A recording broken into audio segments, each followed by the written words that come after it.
Hello students, आज के इस लेक्चर में हम बात करेंगे वैलिड मैरिज की, जिसको section 5 of Hindu marriage act 1955 के अंदर डिफाइन किया गया है। किसी भी वैलिड मैरिज के लिए 5 कंडीशंस का फुलफिल होना बहुत जरूरी है। अब वो कंडीशंस क्या क्या है? फर्स्ट कंडीशन है मोनोगैमी, जिसको सेक्शन 5 क्लॉज 1 के अंदर डिफाइन किया गया है।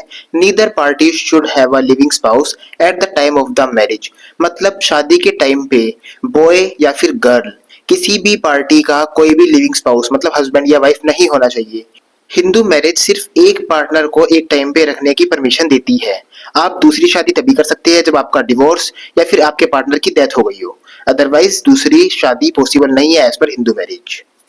Second marriage is a punishable offence under section 494 and 495 of IPC. अब बात करते हैं मेंटल कैपेसिटी की, जिसको सेक्शन 5 क्लॉज 2 के अंदर डिफाइन किया गया है। At the time of the marriage both parties must be capable of giving valid consent. मतलब दोनों पार्टीज मतलब बॉय एंड गर्ल दोनों कैपेबल हो अपनी वैलिड कंसेंट देने के लिए at the time of the marriage. मतलब they are suffering from a mental disorder of such kind that they are unfit for marriage and procreation। अगर उन दोनों में से बॉय या फिर गर्ल दोनों पार्टी में से अगर कोई भी अनसाउंड माइंड है, मेंटली अनफिट है for marriage, if they are not capable to perform intercourse, तो वो मैरिज या तो वॉइड या तो वॉइडेबल डिक्लेयर हो जाएगी। They have recurrent attacks of insanity. अगर दोनों पार्टनर्स में से किसी को भी रिकरेंट अटैक्स आते हैं इंसैनिटी के, मतलब बार बार अटैक्स आती है, तो वो भी अनफिट है मैरिज के लिए, उस मैरिज को भी वॉइड माना जाएगा। अब बात करते हैं एज रिक्वायरमेंट की, जिसको सेक्शन 5 क्लॉज 3 के अंदर डिफाइन किया गया है।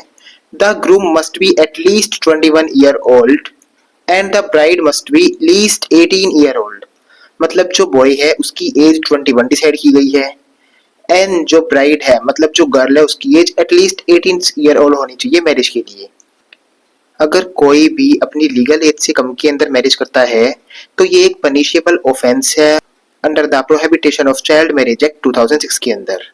अब बात करते हैं प्रोहिबिट डिग्रीज ऑफ रिलेशनशिप। मतलब अगर कोई भी प्रोहिबिट डिग्रीज के अंदर शादी करता है तो वो मैरिज भी वॉइड और वॉइडेबल डिक्लेयर होती है। इसको सेक्शन 5 क्लॉज 4 के अंदर डिफाइन किया गया है। The parties must not be within the prohibited degrees of relationship unless their custom or tradition permits such marriages। मतलब पार्टीज जो है वो प्रोहिबिट डिग्रीज के अंदर मैरिज नहीं कर सकती। अब प्रोहिबिट डिग्रीज क्या होती है?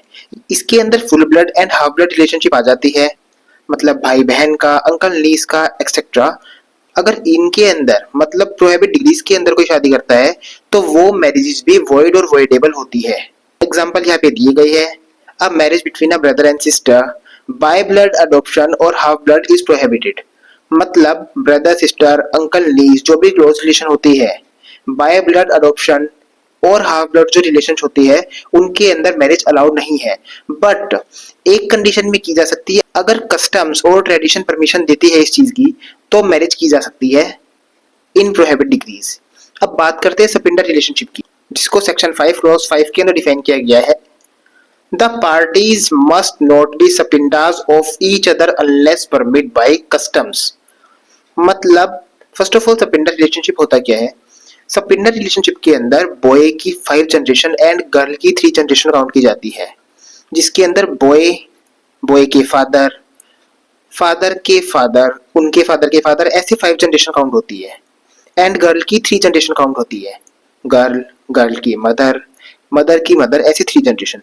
अब अगर बॉय और गर्ल के सेम एंसेस्टर्स निकलती है, मतलब दोनों के सेम पूर्वज निकलती है, तो उनकी शादी आपस में नहीं करवाई जा सकती एज पर sapinda relationship. Sapinda refer to relationship within 5 generation on the paternal side and 3 generation of the maternal side. मतलब बॉयज की 5 जनरेशन काउंट होती है एंड गर्ल की 3 जनरेशन। अब सपिंडा रिलेशन के अंदर भी एक कंडीशन है, अगर आपके कस्टम्स या फिर आपका ट्रेडिशन अलाउ करता है सपिंडर रिलेशनशिप के अंदर मैरिज करना तो आप मैरिज कर सकते हैं, अदरवाइज वो मैरिज भी वॉइड और वॉइडेबल मानी जाएगी। आज का टॉपिक यहाँ पे खत्म होता है। एंड प्लीज अगर आपको किसी भी पर्टिकुलर टॉपिक के ऊपर वीडियो चाहिए तो आप कमेंट कर दीजिए, बिकॉज आपके कमेंट्स के बिना मेरे को पता नहीं चलेगा कि आपको किस चीज की नीड है। नेक्स्ट लेक्चर में हम बात करेंगे वॉइड एंड वॉइडेबल मैरिज की। तब तक के लिए टेक केयर, बाय बाय।